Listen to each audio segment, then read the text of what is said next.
Ďalším videom si ukážeme beh od lavičky po vrchol Sleme. Dopravné a bombardovacie lietadlo LI-2. Lietadla zohrávali počas vojny významnú úlohu, vzdušným mostom prepravovali vojakov, ranených, zásoby jedla, zbraní, materiálov, benzínu.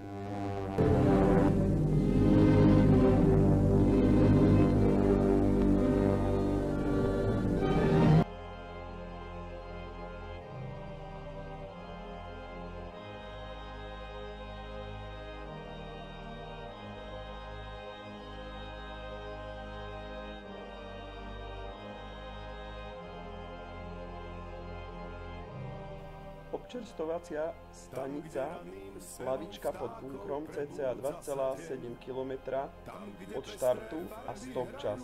Teraz sa poďme spolu prebehnúť k vrcholu Sleme a takto si priblížiť, čo nás bude čakať v druhej etape behu. Tam je moje srdce šťastné s láskou udiera. Lietadla typu LI-2 zapojené v SMP uskutočnili v období necelých 2 mesiacov v roku 1944 neuveriteľných 1199 vzletov, z nich bolo 628 úspešných, pri ktorých prepravili 2000 osôb a vyše 6 tón materiálu.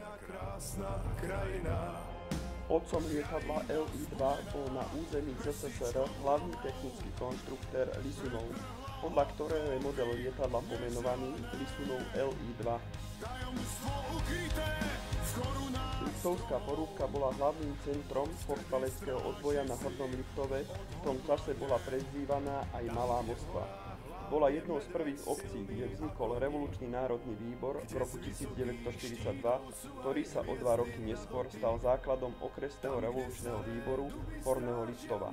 Partizáni sa s vojakmi sústredili v 3 partizánskych oddieloch v Skaličnej doline a na Brdkovici nad obcov, kde im obyvatelia nosili zásoby. Samotní obyvatelia sa mobilizovali k partizánom či k armáde. V okolí obce prebiehali viaceré boje, ale po potlačení povstania do hôr prišlo do obce 300 nemeckých vojakov, tí zabili za dedinu 4 neznámych partizánov. Na ich počesť stojí pri obci pomník na Valentovom vršku. Aj napriek útlaku a porúbčanským partizánom podarilo podminovať koľaj v blízkosti obce a vyhodiť vlak, čím obmedzili Nemcom dopravu na dlhšiu dobu. Podnikali niekoľko oslovovacích a prepadových akcií v okolí obce.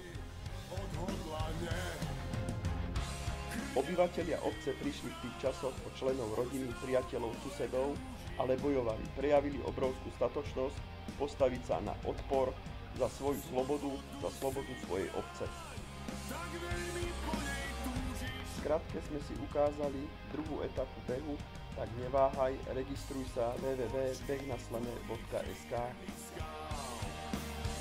V náručí tvojich riek ti prisahám, že ťa budem chrániť, jak ostne kvety ruží.